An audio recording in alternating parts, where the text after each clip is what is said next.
आजच्या या नुक्कड साहित्य संमेलनाच्या निमित्तानं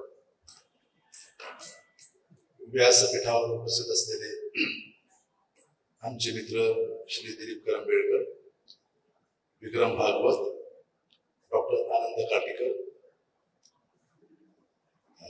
क्षेम कल्याणी आहे, अर्चनाजी आहेत,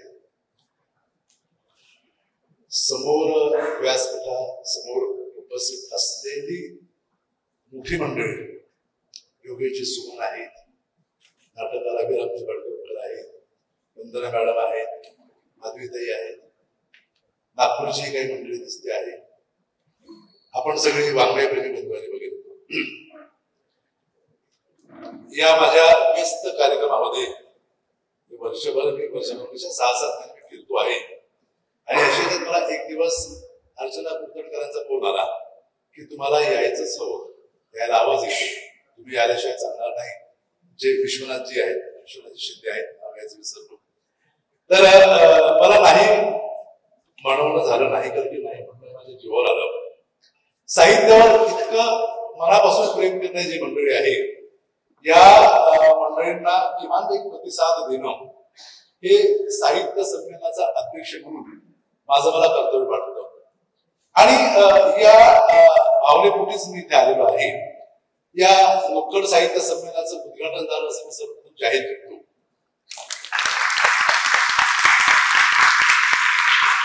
नुक्कड ग्रुपमध्ये मी कधी सहभागी नव्हतो, पण मी त्याचं वाचत होतो.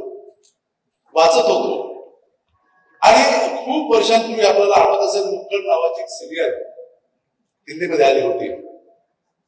नुक्कडचा अर्थ ज्याला आपण म्हणतो की चौक, किंवा तिथे आपण मुक्तपणे गप्पा मारू शकतो असं एक ठिकाण. आणि अशा ठिकाणी आपलं व्यक्त होणं किंवा अशा ठिकाणी आपण आपल्या मनातलं काही सांगणं, ही संकल्पना मला वाटतं या नुक्कड व्यासपीठामागे असावी. आपण आपल्याला व्यक्त करत जातो, आपण आपल्या मनात असं सांगत जातो. हे सांगणं थोडं सूत्रबद्ध असेल, थोडं कथात्मक असेल तर त्याची कथा होते. आणि प्रतिभावंत लेखकाची एक निकळ कथा सांगणं, पहिली गोष्ट कथा सांगणं ही असते. प्रतिभाला असं म्हणतात की माझा मूळ धर्म हा कथा सांगणं आहे. त्यानंतर ती कथा कशी सांगायची, त्या कथेला कुठले आयाम द्यायचे, त्या कथेला कुठल्या रूपबंधात बसवायचं, त्या कथेला कुठल्या शैलीत बसवायचं, हा पुढचा भाग आहे. पण पहिल्यांदा कथा सांगणं अतिशय महत्वाचं आहे. आणि हे सांगत असतानाच मग कथेचा पुढचा जो प्रांत आहे, दीर्घ कथेचा किंवा लांब पल्ल्याची कथा, ज्याला आपण कादंबरी असं म्हणतो. मला बीज भाषण सुद्धा करायला सांगितलंय, तर ते बीज भाषण मी कादंबरीच्या अनुषंगाने करण्याचा माझा मानस आहे कथेपेक्षा. कारण की मला असं वाटतं की मागच्या वर्षी ते कथेवरचं बीज भाषण शासनाने केलं होतं, भारत शासनाने केलं होतं. त्यामुळे भारत शासन एक कथाकार आहेत आणि मी कादंबरीकार आहेत, त्याच्यामुळं कादंबरीच्या अनुषंगाने काही मांडणं हे मला अगत्याचं वाटतं. अलीकडे काही नाटककार कादंबरीकडून कथेकडे वळलेले आहेत. आमच्यासाठी हा आनंदाचा भाग आहे, अभिमानाचा भाग आहे. आता कादंबरीकडे तुम्ही का वळलात असं कोणी म्हणणार नाही, पण जेव्हा एखादी गोष्ट किंवा एखादी कथा किंवा काही एक सांगणं, हे सांगणं जर एखाद्या रूपबंधात बसत नसेल तर तो लेखक मग दुसरा रूपबंध आपला शोधतो. मराठी साहित्यामध्ये काही उदाहरणं अशी आहेत. एक वसंत कानेटकरांचं उदाहरण. कानेटकरांनी आधी सलग 3 कादंबऱ्या लिहिल्या, घर, पंखाली, पोरका, 50, 52 आणि 54. आणि त्यानंतर त्यांना कुणीतरी असा एक आत्मशोध लागला की आपण आता पुढची जी कादंबरी लिहिली, ती पुढची कादंबरी ही खूप संवादात्मक होते आहे. आणि म्हणून त्यांनी त्या कथानकावर वेळाचं करून ते नाटक लिहिलं. काही नाटककार असे होते की त्यांनी कादंबऱ्या नाटकानंतर कादंबऱ्या लिहिल्या. अभिराम जे आहेतच. एक विजय तेंडुलकरांचे उदाहरण देते. तेंडुलकर असं म्हणायचे की आता मला नाटक दिसत नाही, त्यामुळे मी कादंबरीकडे वळलो. त्यांनी कादंबरी 2 अशा 2 कादंबऱ्या लिहिल्या. तिसरे एक आणखी आदरणीय उदाहरण असं आहे की ते जयवंत दळवींचं दळवी एकाच वेळेला कथा, कादंबरी आणि नाटक अशा तिन्ही आकृतिबंधामध्ये व्यक्त होत होते. तर कुठल्या आकृतिबंधात व्यक्त होणं हे त्या त्या व्यक्तिमत्वाचं आणि त्या व्यक्तिमत्वावर होणाऱ्या किंवा झालेल्या संस्काराचं एक ते निमित्त असतं आणि त्या पद्धतीने तो व्यक्त होत असतो. मराठी साहित्यामध्येच नव्हे तर भारतीय साहित्यामध्ये, भारतीय साहित्यामध्येच नव्हे तर जागतिक साहित्यामध्ये कादंबरी हा वाङ्मय प्रकार हा अत्यंत लोकप्रिय असा वाङ्मय प्रकार आहे. तो प्रत्येक दशकामध्ये, प्रत्येक अर्धदशकामध्ये, प्रत्येक शतकामध्ये किंवा प्रत्येक अर्धशतकामध्ये तो लोकप्रियतेच्या उच्चांकावर राहिलेला आहे. आणि आपण जर साहित्य अकादमीच्या पुरस्कारांची जर यादी पाहिली तर त्या साहित्य अकादमीच्या पुरस्कारांच्या यादीमध्ये कादंबरी हा वाङ्मय प्रकार मला वाटतं प्रथम क्रमांकावर यावर्षी सुद्धा कादंबरीला साहित्य अकादमीचा पुरस्कार आपण दिला. कादंबरीची सुरुवात ही आपण एकीकडे बाणभट्टापासून झाली असं जरी म्हणत असलो तरी कादंबरीची मूळ सुरुवात ही पाश्चात्य साहित्यापासून, युरोपियन साहित्यापासून झालेली आहे. आणि त्याची मूळ शोधताना सॅम्युअल रिचर्डसन हा जो लेखक आहे त्या लेखकाची पॉमेला आर व्हॅल्यू अवॉर्डेड नावाची एक कादंबरी ही 1740 साली प्रकाशित झाली आणि ही कादंबरी पत्रात्मक होती. त्यानंतर पाश्चात्य साहित्य विश्वामध्ये कादंबरी हा वाङ्मय प्रकार अतिशय लोकप्रिय झाला. मराठी कादंबरीचा जर विचार केला तर साधारणतः आपण 1857 पर्यंत येतो. 1857 साली बाबा पद्मनजींची यमुना पर्यटन ही कादंबरी प्रकाशित झाली. पण त्याच्या आधी गोडसे भटजींचे एक पुस्तक आहे माझा प्रवास, ती सुद्धा कादंबरी आहे का असा सुद्धा एक विचार केला जातो. कारण की ती कादंबरी आहे का असा जर विचार केला तर त्याचं सूत्र इकडे हिंदीमध्ये एक कादंबरी अगदी 10-15 वर्षापूर्वी आलेली आहे, दुधना सिंहची आखिरी कलाम. ही कादंबरी प्रवासात्मकच कादंबरी आहे. त्यामुळं गोडसे भटजींच्या काळापासून म्हणा किंवा यमुना पर्यटन पासून ही कादंबरीची सुरुवात होते. आणि नंतर मग लक्ष्मीशास्त्री हळबे 1661 साली त्यांची मुक्तामाला कादंबरी येते आणि त्यानंतर 1861 साली, त्यानंतर 1874 सालाच्या दरम्यान मोचनकर नावाची कादंबरी येते.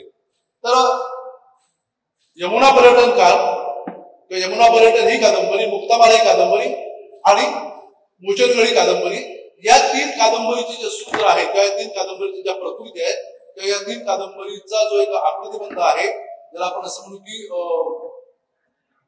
आशयाच्या दृष्टीनं आणि लोकरंजनाच्या दृष्टीनं, हे असं सूत्र अगदी अलीकडच्या कादंबऱ्यांपर्यंत आपल्याला दिसतं जाणवतं. जे यमुना पर्यटन ही कादंबरी जी आहे ही कादंबरी वास्तवाधिष्ठित कादंबरी आहे. या कादंबरीचा पायाच मूळ वास्तवावर आधारित आहे बाबा पद्मनजींच्या. त्यानंतर दुसरी जी कादंबरी आहे लक्ष्मीशास्त्री हळबेंची मुक्तामाला, ही कादंबरी कल्पनारंजनपर कादंबरी आहे. आणि तिसरी जी मोचनकर नावाची कादंबरी आहे ती ऐतिहासिक कादंबरी आहे. जेव्हा आपण भालचंद्र नेमाड्यांचा निबंध वाचतो तेव्हा भालचंद्र नेमाड्यांनी या तिन्ही कादंबऱ्यांचे जे एक प्रवासाचे जे स्रोत आहेत ते स्रोत या पद्धतीने आजच्या कादंबरीपर्यंत आणून ठेवलेले आहेत. मराठी कादंबरीचा अभ्यास करताना आणि मराठी कादंबरीचा विचार करताना 2 महत्वाचे निबंध प्रत्येक कादंबरीकाराने वाचावे असं मला तरी वाटतो.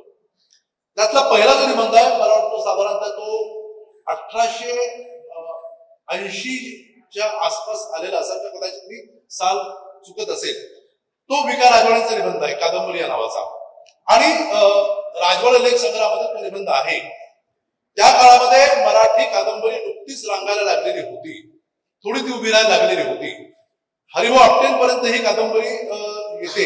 जेव्हा विका राजवाडे हा निबंध लिहितात तेव्हा ती हरिभाऊ आपटेंपर्यंत या कादंबरीचा प्रवास कसा झालेला आहे आणि तो कुठल्या कुठल्या माध्यमातून कुठल्या अंगाने झालेला आहे ह्याचा संबंध शोध राजवाडे घेतात.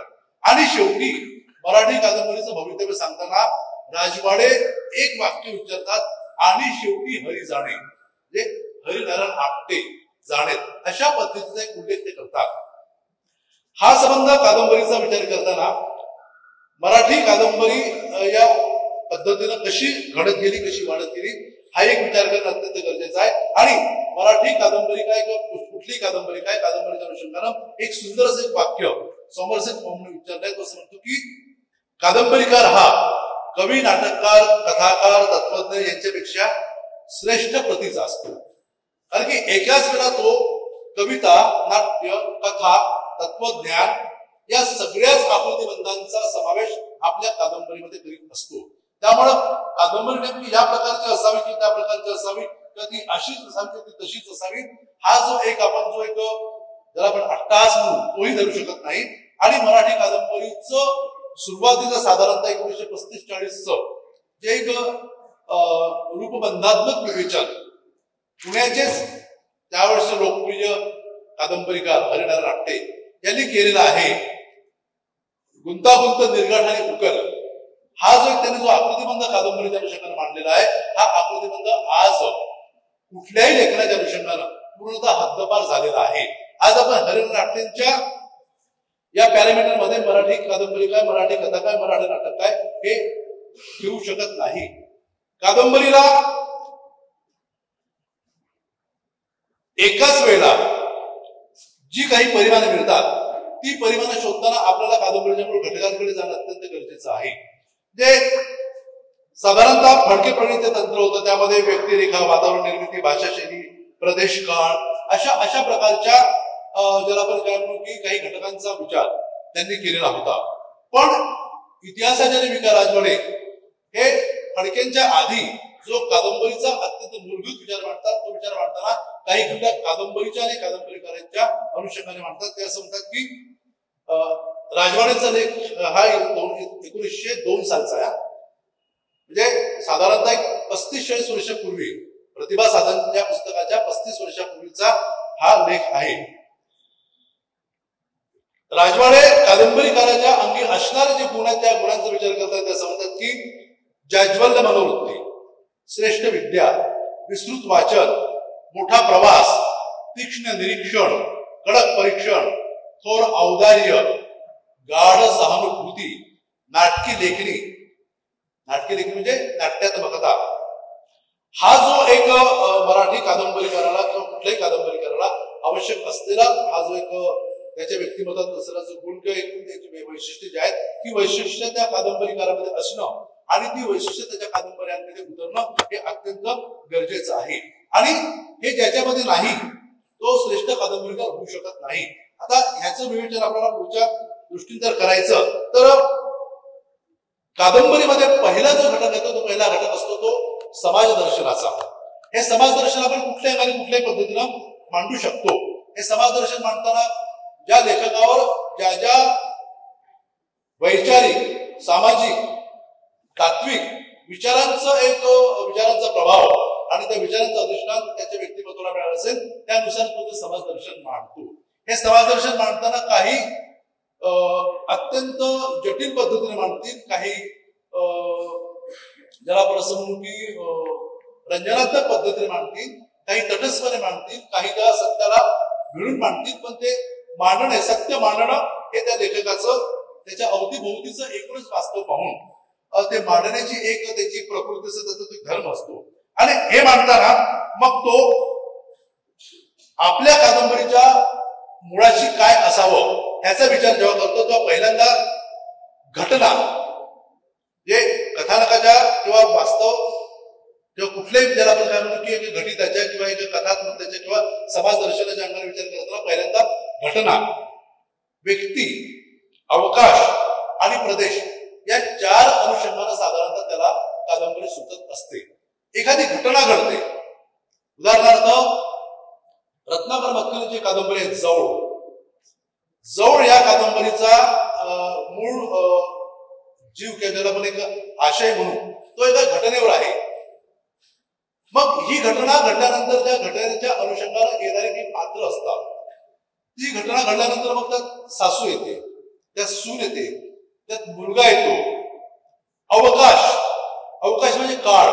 कुठलीही वाङ्मयीन कलाकृती ही काळ आणि स्थळाच्या या 2 घटकांना ओलांडून जाऊ शकत नाही. कुठलीही ती महाभारत असेल, रामायण असेल, अलीकडची नेमाड्यांची कादंबरी असेल, पठारांची कादंबरी असेल, माझी कादंबरी असेल किंवा अभिरामची कादंबरी असेल, त्यामध्ये काळ आणि स्थळ या 2 घटना, या 2 गोष्टी काही 2 घटक अत्यंत महत्वाचे असतात. आणि प्रदेश आणि काळ यातून ही कादंबरी उभी राहते. आणि काही महत्वाच्या कादंबरीकारांचा जर विचार केला तर काही कादंबरीकारांना च्या अनुषंगानं कादंबऱ्या सुचल्या. उदाहरणार्थ श्रीना पेंडसे सारखा एक मराठी कादंबरी क्षेत्रातील महत्वाचा कादंबरीकार, या कादंबरीकाराने मराठी कादंबरीच्या क्षेत्रामध्ये प्रादेशिक कादंबरी ही एक उपशाखा म्हणा किंवा शाखा म्हणा किंवा आणखी प्रकृती म्हणा, ही मराठी साहित्यामध्ये रूढ केली. त्यांना आपली कादंबरी सुचली ही मुळात त्या प्रदेशातून सुचली. श्रीना पेंडसेंचं बालपण वयाच्या 11व्या वर्षापर्यंत कोकणात गेलं आणि त्यानंतर मग त्यांनी आपले संबंध हयात वयाच्या 11 वर्षापासून तर शेवटपर्यंत मुंबईत घालवले. पण त्यांच्या या बालमनावर झालेल्या संस्कारातून आणि विशेषतः तिथल्या प्रदेशाच्या संस्कारातून त्यांना कादंबरी सुचत गेली आणि मग गारवीचा बापू असेल, रथचक्र असेल, हत्या असेल, कलंदर असेल, हद्दपार असेल किंवा त्यांची पहिली कादंबरी एल्गार असेल, या सगळ्या कादंबऱ्या त्यांना तिथल्या प्रदेशाच्या निमित्तानं सुचल्या. तर कथेला म्हणजे प्रत्येक कादंबरीमध्ये कथा असतेच असं नाही, पण जे ढोबळपणे प्रत्येक लेखकाला काही सांगायचं असतं, हे सांगणं जे असतं, या सांगण्याला मग काही एक मूळ धरून कुठल्या कुठल्या पद्धतीनं कुठल्या कुठल्या प्रकारे मिळतं ह्याचा एक विचार होणं अत्यंत गरजेचं असतं. त्यातलं एक व्यक्तिचित्रणाच्या अंगानं एखादी कथा जात असेल. उदाहरणार्थ गारवीचा बापू हीच आपण कादंबरी घेऊया. गारवीचा बापू कादंबरी घेताना पेंडसेंच्या समोर ती एक व्यक्ती होती, एक अफाट असं व्यक्तिमत्व होतं आणि या अफाट व्यक्तिमत्वाला मग काहीसे ज्याला आपण असं म्हणतो विरोधी सूर म्हणा, म्हणजे मर्ढेकर ज्या वेळेला लय तत्वाचा विचार करतात तर लय तत्वाच्या अंगात जर गेलो आपण तर या अफाट बापूला विरोधी सूर म्हणून सपाट बापू येतो. या अफाट बापूच्या व्यक्तिमत्वामध्ये एक सौंदर्याचं एक निदान हवं म्हणून मग राधा येते. या अफाट बापू किंवा कुठला एखादा नायक असेल त्या नायकाचं शोषण होतं, हा जो पारंपरिक पद्धतीने जो कथेचा विचार होतो. मग शोषण करणारा कोण, तर मग अण्णा खोत येतो. अशा पद्धतीनं एखाद्या व्यक्तिमत्वावर ही कादंबरी जेव्हा उभी राहते तेव्हा व्यक्तिचित्रण हे महत्वाचं असतं. किंवा अभिराम भडकमकरांची बालगंधर्व ही कादंबरी आधी व्यक्तिमत्व येतं.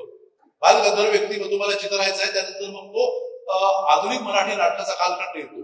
बालगंधर्वाचं ते युग होतं येतं आणि यातून मग ते उभं राहतं. दुसरं, कथा एखादी सुचते, एखादा आशय मला सुचतो, तो आशय सुचल्यानंतर मग त्या आशयाच्या अनुषंगानं मी विचार करतो आणि हा विचार करताना मग उदाहरणार्थ आपण अभिरामचीच कादंबरी घेऊया, अँटनी कॉस्ट, बरोबर आहे ना नाव. अँटनी कॉस्ट मध्ये मालिकांच्या आणि एकूणच दूरदर्शनच्या अवधीमध्ये असणार जे विश्व आहे ते विश्व अभिराम भडकमकर आपल्या कादंबरीमधून मांडतात. मला या अनुषंगाने मी नेहमीच एक विचार मांडत असतो की मराठी कादंबरीच्या विश्वामध्ये चित्रपटाचं क्षेत्र, मालिकांचं क्षेत्र आणि नाटकाचं क्षेत्र हे ज्या ताकदीने यायला पाहिजे त्या ताकदीनं आलेलं नाही. एक मुझे चांद चाहिए ही कादंबरी आहे सुरेंद्र वर्माची, त्यांचं ते नाटक सुद्धा अतिशय गाजलेलं आहे. ही सुरेंद्र वर्माची कादंबरी आहे. सुरेंद्र वर्माच्या कादंबरीमध्ये एक सामान्य घरातली मुलगी ही नाटकाच्या क्षेत्रात जाते. ती मुंबईच्या नाटकाच्या NHD सारख्या संस्थेमध्ये शिक्षण घेते आणि तिथून ती चित्रपटाच्या क्षेत्रात जाते. हा जो प्रवास आहे हा प्रवास अतिशय सुंदर पद्धतीने मांडलेला आहे आणि या कादंबरीला साहित्य अकादमीचा पुरस्कार मिळाला. ही कादंबरी त्यावेळेला आपल्या तरुणपणी त्याच्यावर सुंदर अशी मालिका सुद्धा आलेली होती. मराठी कादंबरीच्या अनुषंगाने जर विचार केला तर मराठीतल्या काही गूढाचार्यांनी एक जो विचार मांडलेला आहे की ग्रामीण साहित्य असावं, प्रादेशिक साहित्य असावं किंवा ज्याला आपण काय म्हणू की केवळ जागतिकीकरणानं पिसलेलं असं विश्व असावं, अशा पद्धतीचा विचार काही बुद्धाचार्यांनी मराठी कादंबरीमध्ये मांडला आणि त्यामुळं नव्यानं मराठीत कादंबरी लिहिणाऱ्या किंवा लेखन करणाऱ्या लेखकांच्या समोर ते आदर्श ठेवल्यामुळं ही मंडळी त्याच पद्धतीने जाते. अलीकडची जी कादंबरी ती सुद्धा त्याला अपवाद नाही आहे. आणि ही जी नव्याने लिहिणारी मंडळी आहे ही नव्याने लिहिणारी मंडळी एका विशिष्ट अशा गुरु परंपरेमध्ये उभी राहिलेली दिसते आहे आणि यामुळं मराठी कादंबरीचं नुकसान होत आहे. मराठी साहित्यामध्ये ज्याला आपण असं म्हणू की एक व्यापारीकरणावरची किंवा ज्याला आपण असं की व्यापारी संस्कृती मांडणारी किंवा आणखी कुठले विश्व मांडणारी ही जी अनेक अनेक असे विश्व आहेत की ज्या विश्वाला अजूनही मराठी कादंबरीने स्पर्श केलेला नाही किंवा मराठी कादंबरी तिथपर्यंत पोहोचली नाही. हे पोहोचणं अत्यंत गरजेचं असतं. आता ही जी माणसं जी आपण उभी करतो ही माणसं कुठून येतात? आपण एखादी व्यक्ती आपल्या समोर जेव्हा असते तेव्हा ती प्रत्यक्षात एखादी व्यक्ती आपण त्याच पद्धतीनं कादंबरीत मांडत नाही. विजयाबाई मेहतांच्या जिम्मामध्ये फार सुंदर संदर्भ आहे. मला वाटतं महासागरमध्ये जेव्हा नीला कुलकर्णीला ती भूमिका करायची होती त्यातल्या त्या LIC एजंटच्या बायकोची, मला वाटतं चुकत नसेल तर, आणि जेव्हा ती भूमिका करायला समोर उभी राहत होती विजयाबाई खुर्ची टाकून बसत त्या खुर्चीत बसून आणि त्या पाहत होत्या तर हिला काही कळेच ना. मग विजयाबाई असं म्हणायचं की तुझ्या घरात तुझ्या अवतीभोवती कुठेतरी अशी दुःखाने पिसलेली, अपमानाने पिसलेली, दबून गेलेली अशी बाई तू बघ आणि अशी बाई बघून मग तू ते कर. आणि मग ही विचार करता करता करता करता मग हिला कुठेतरी आपली जुनी आत्या अशीच परिस्थितीने पिसलेली गांजलेली अशी दिसली आणि त्यातून मग ती उभी राहिली ती व्यक्तिरेखा. किंवा नाणी साकार करताना सध्याच्या मध्ये नाणी साकार करताना विजयाबाईंनी ते शोधलं. याच्याकरता सांगतोय की एखादी व्यक्ती समजा आपल्या समोर आली असेल म्हणजे ती पौराणिक असेल, ती चरित्रात्मक असेल, ती ऐतिहासिक असेल, तरी सुद्धा या व्यक्तिरेखांमध्ये आपल्या अवतीभोवतीच्या व्यक्तिरेखांचे रंग आपण टाकत असतो. ते रंग मिसळतातच आणि हे रंग मिसळणं अतिशय महत्वाचं असतं. कारण की उदाहरणार्थ आपण समजा पौराणिक व्यक्तिरेखा एखादी चितारतो, आपण ऐतिहासिक व्यक्तिरेखा चितारतो, तेव्हा ही व्यक्तिरेखा चितारताना उदाहरणार्थ कर्ण वृषालीशी कुठल्या पद्धतीने बोलला असेल हे काही तो नाटककार आपल्या कादंबरीकार किंवा शिवाजीराव सावंत त्या काळात गेलेले नसतात. मग ते आपल्या बायकोशी कसं बोलतात किंवा आपल्या मैत्रिणीशी कसं बोलतात किंवा अमुक त्यांचा एक मित्र आणखी त्याच्या बायकोशी कसं बोलतो, या संबंध याच्यातून त्या व्यक्तिरेखांना अधिक एक सुघटित असा एक आकार किंवा सुघटित असे प्राप्त होतो. जे ज्याला आपण कॅरिकेचर म्हणतो. एखादी व्यक्तिरेखा रेखाटताना त्या व्यक्तिरेखांमध्ये अनेक व्यक्तिरेखांचे रंग येऊन मिळतात आणि त्या रंगातून ती व्यक्तिरेखा अधिक समृद्ध होते, अधिक त्याला एक वेगळ्या प्रकारचा एक आकार प्राप्त होतो. या संदर्भामध्ये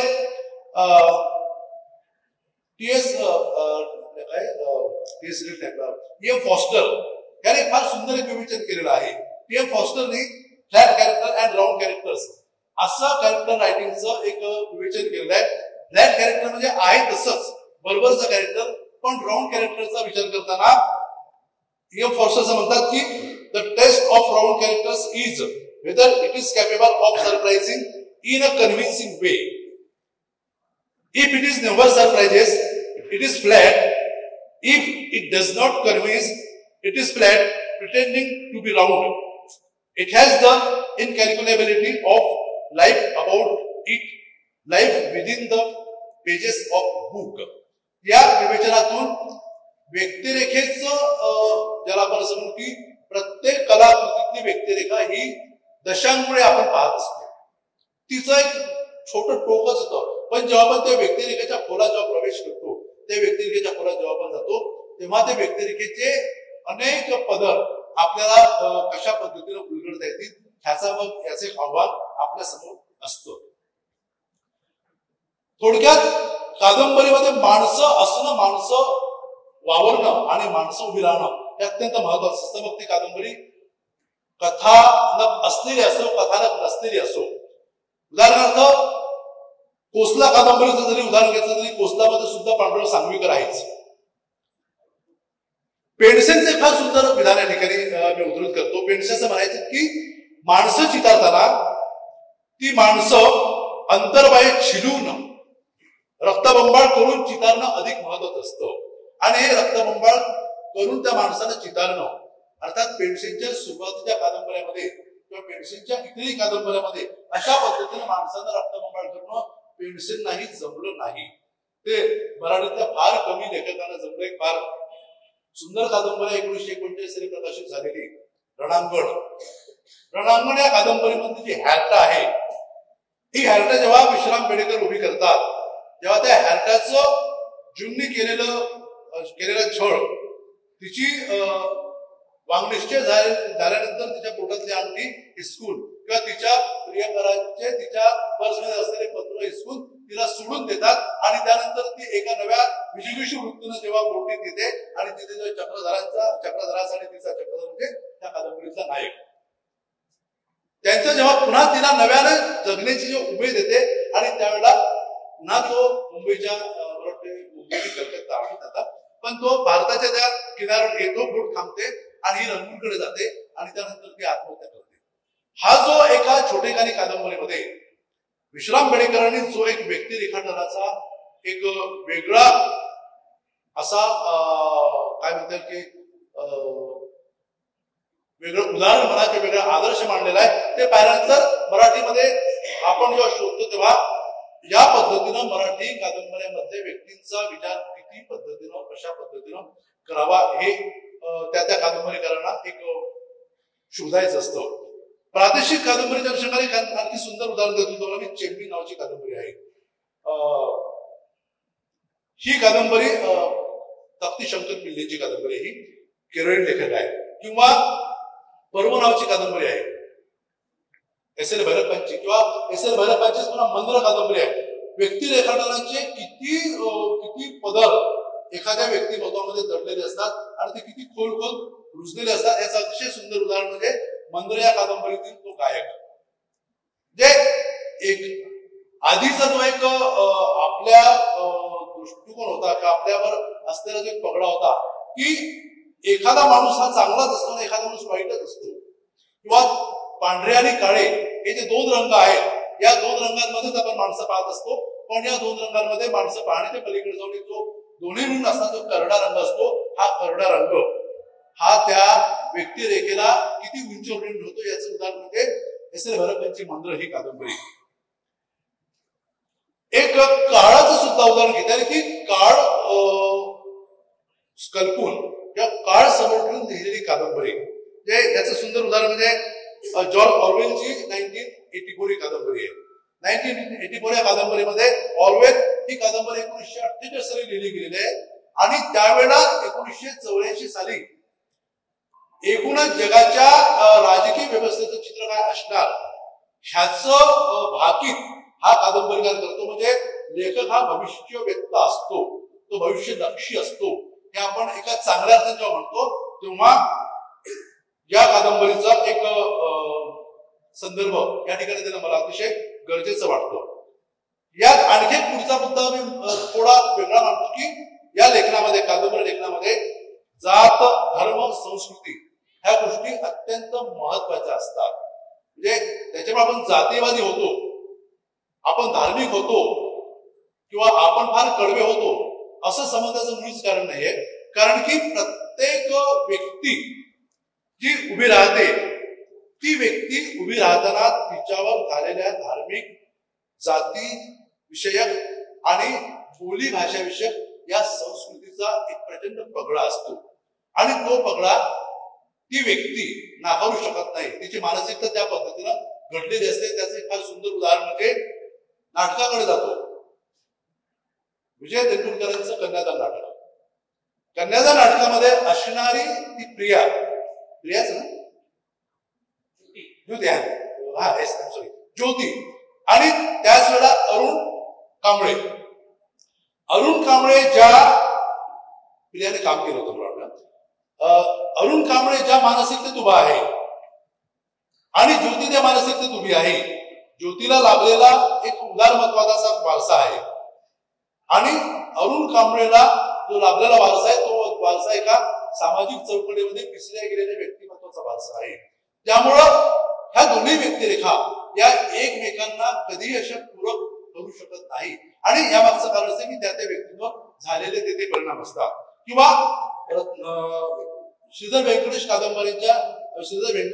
केतकरांच्या कादंबऱ्या, विशेषतः त्यातल्या त्यात ब्राह्मण कन्यासारखी कादंबरी असेल, हे जे सगळे जे या कादंबऱ्यामध्ये उभे राहणारे, किंवा वाटा पडवटासारखं दत्ता भगतांचं नाटक असेल, मराठी कादंबरीमध्ये सुद्धा असा प्रयोग संवाद पठारांच्या काही कादंबऱ्यामध्ये झालेला आहे. पठारांनी या पद्धतीनं काही व्यक्तीला विशेषतः त्यांची ताम्रपट नाही, वर्तमानाची काहीतरी सांगतो वर्तमानाची टोकदार सावली, यामध्ये जातीपातीचे अत्यंत सुरेख उल्लेख आहे त्याच्यामध्ये.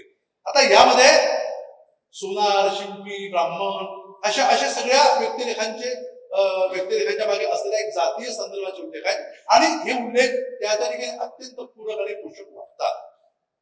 नेमाळ्यांच्या कादंबरीमध्ये सुद्धा हे उल्लेख आहेत. एक 5 मिनिटात आपण झालं ना.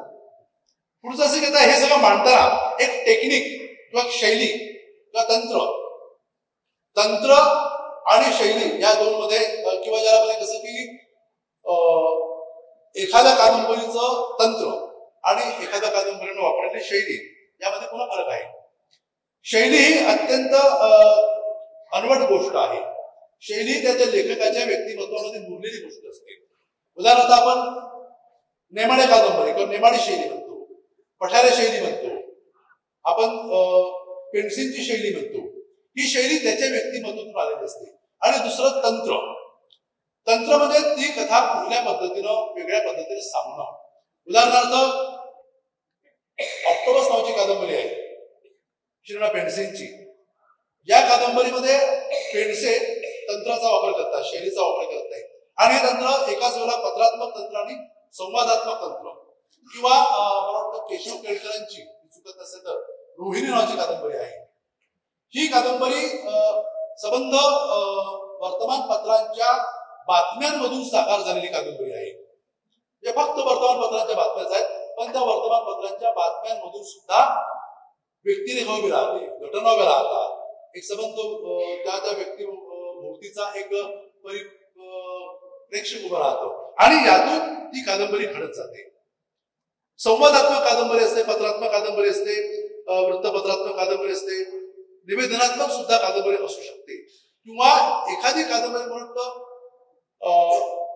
काही 1-2 लेखकांनी फार म्हणजे तसं खूप नाव घेण्यासारखे ते काही नाही आता कलाकृती, पण तरी त्यांनी काव्यांबरी सारखाही प्रयोग करण्याचा प्रयत्न केला आणि त्यामधून कवितेच्या माध्यमातून कादंबरी कशी मांडता येईल या पद्धतीचा विचार केलेला आहे. तर पुन्हा पुढचा एक मुद्दा असं की कादंबरी प्रथम पुरुषी, तृतीय पुरुषी, द्वितीय पुरुषी असा पुन्हा एक प्रयोग आहे.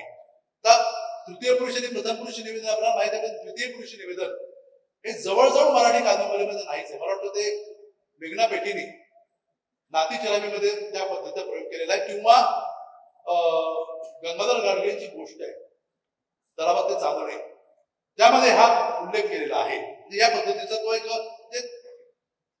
आपण दुसऱ्याला उद्देशून बोलणं हा जो एक द्वितीय पुरुषी एक निवेदनाचं तंत्र आहे ते फार तसं कठीण आहे, पण ते तंत्र काही लेखकांनी आपल्या पद्धतीने मांडलं आहे आणि ते अतिशय चांगल्या पद्धतीने ते केलेलं आहे. आणखी काही गोष्टी अशा की उदाहरणार्थ आपण मराठी कादंबरीचा विचार करताना अजूनही मला असं वाटतं की आपण व्यक्तिपूजक आणि अजूनही आपण काही पुराणातल्या आणि एकूणच तत्कालीन संदर्भातल्या काही आदर्शांच्या अंगाने जाण्याचा प्रयत्न. जे ही आदर्श जी आपल्यावर पारंपरिक पद्धतीने लादलेली असतात त्याच आदर्शांच्या अनुषंगाने त्या आदर्शांना वाट पुसत आपण जातो. या आदर्शांना वाट पुसत जाताना आपण तत्कालीन समाजातील सामान्य माणसांच्या अंगाने कधी विचार करायचा एक प्रयत्न केलेला आहे का हा एक मुद्दा मराठी कादंबरी वाचताना माझ्यासमोर येतो. कारण की हा विचार पर्वमध्ये भैरप्पांनी केलेला आहे. भैरप्पांनी महाभारताची कादंबरी लिहिताना किंवा मी उत्तरायणी कादंबरी लिहिताना त्यातल्या सर्वसामान्य माणसांच्या जीवनामध्ये या मोठ्या घटनांचा काय परिणाम होतो हे शोधणं, तपासणं आणि ते त्या त्या काळातल्या एकूणच परिप्रेक्षामधून तपासणं हे अत्यंत महत्वाचं असतं. पण ते आपल्याकडे खूपसं होत नाही. निश्चय नावाचा एक विचारवंत आहे, तो असं म्हणतो की ललित लेखकांना आणि विशेषतः कादंबरीकारांना इतिहास घडवणाऱ्यांच्या बाजूनं उभं राहण्यापेक्षा इतिहास भोगणाऱ्यांच्या बाजूने उभं राहावं. ज्यांनी इतिहास भोगलेला आहे अशा इतिहास भोगणाऱ्यांच्या बाजूला आपण उभं राहणं अत्यंत गरजेचं आहे. आपली मराठीतली जी चरित्र आपल्या ऐतिहासिक कादंबरी आहे किंवा पौराणिक कादंबरी आहे या कादंबऱ्या या साधारणतः एक व्यक्तिपूजक व्यक्तीच्या विभूती पूजनाच्या ठिकाणी आपण जातो. पण याच वेळा निरंजन जमीनदार हा जो हिंदीतला एक मोठा लेखक आहे त्याची और क्षिप्रा माहिती नाही ही कादंबरी आहे. बारभाई कारस्थानाची कादंबरी आहे आणि या कादंबरीमध्ये या लेखकानं फक्त एक बिभत्स रस वापरलेला आहे. समग्र कादंबरी वाचताना आपल्याला त्या बिभत्स रसाचा एक अत्यंत वेगळ्या पद्धतीनं एक प्रत्येक येत राहतो. आणि किंवा एक आणखी असा उल्लेख आहे शैला बेल्लेंची कादंबरी आहे ती त्या कादंबरीचा फार उल्लेख झाला नाही. ती कादंबरी खरं म्हणजे पुन्हा वाचकांपर्यंत यायला पाहिजे. दक्षिणायन नावाची कादंबरी आहे. दक्षिणायन या कादंबरीमध्ये शैला बेल्ले यांनी जो प्रयोग केलेला आहे तो प्रयोग म्हणण्यापेक्षा एक विचार मांडलेला तो विचार असा की राम हा कैकेयीच्या शापामुळं किंवा कैकेयीला जो वर दिला होता दशरथाने त्यामुळे तो दक्षिणेकडे जात नाही. तो जो काळ होता साधारणतः आजपासून आपण एक 5,000-6,000 वर्षापूर्वीचा काळ धरला तर तो काळ आर्य संस्कृतीच्या विकासाचा आणि आर्य संस्कृतीच्या एकूणच विस्तृतीकरणाचा काळ होता. आणि ही आर्य संस्कृती दक्षिणेपर्यंत किंवा द्रविडियन संस्कृतीच्याही पलीकडे ती जाणं आणि द्रविडियन संस्कृतीवर या आर्य संस्कृतीचा एक प्रभाव होणं अत्यंत गरजेचं होतं. या भूमिकेतून दशरथानं आणि कैकेयीनं रामाला तिकडे दिग्विजय करता पाठवलं आणि मग राम जातो म्हणून मग लक्ष्मण सीता गेली आणि सीता जाते म्हणून त्या दोघांसोबत लक्ष्मण गेला. या पद्धतीची मांडणी. तर या मांडणीमध्ये या लेखिकेनं रामाचं अवमूल्यन हे केलेलं नाही. रामाच्या व्यक्तिमत्वाचा जो एक जी उंची आहे त्या उंचीला कुठेही धक्का लावला नाही. पण ऐतिहासिक आणि पौराणिक परिप्रेक्षामधला जो एक रूढ जो एक विचार होता त्या रूढ विचाराला बदलून एक वेगळ्या पद्धतीने हा विचार या लेखिकेनं मांडलेला आणि तो अत्यंत मला महत्वाचा वाटतो.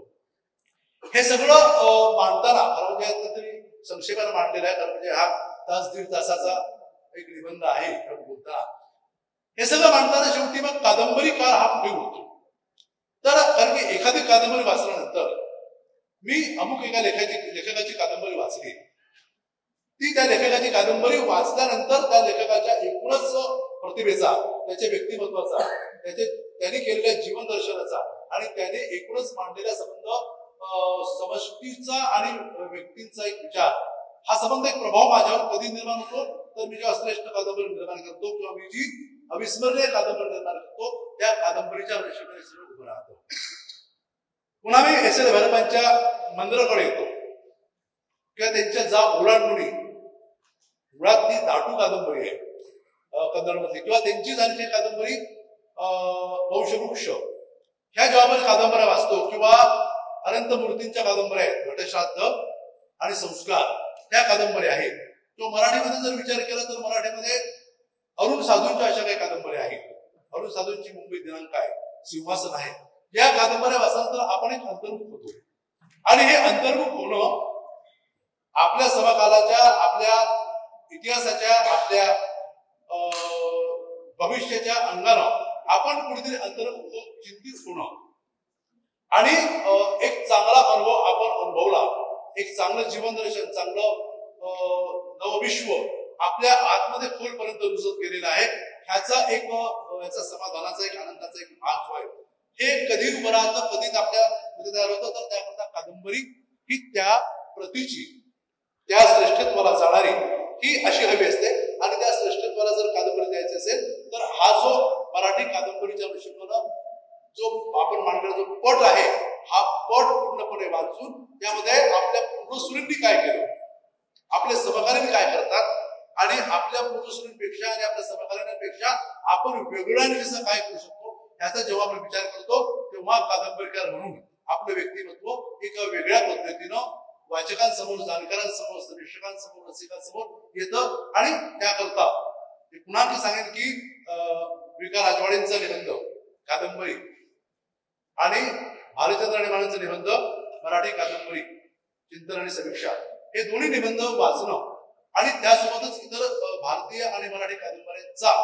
केवळ अभ्यासच नव्हे तर सातत्यानं पारायण करणं हे तेवढंच गरजेचं असतं आणि यातून कादंबरी करून आपण घडतो. मला असं वाटतं की नुक्कड मध्ये जे काही कथाकार आहेत हे कथाकार आता हळूहळू कादंबरीकडे वळतील कारण की आपण हळूहळू छोटी गोष्ट सांगताना मोठी गोष्ट सांगायला लागतो आणि त्या कादंबरी त्या होऊ काय म्हणतात घातलेल्या किंवा होऊ पाहणाऱ्या कादंबरीकारांना मी या ठिकाणी शुभेच्छा देतो. या ठिकाणी नुक्कड साहित्य संमेलनाच्या निमित्तानं मला आपण बोलावलं, पाचारण केलं आणि कादंबरी या विषयाच्या अनुषंगानं मला आपण बीज भाषण करायला संधी दिली त्याबद्दल मी आपल्या सगळ्यांचे आभार मानतो. आयोजकांचे आभार मानतो. माझं भाष्य पण शांत चित्ताने सगळ्यांचे आभार मानतो. थांबतो. धन्यवाद.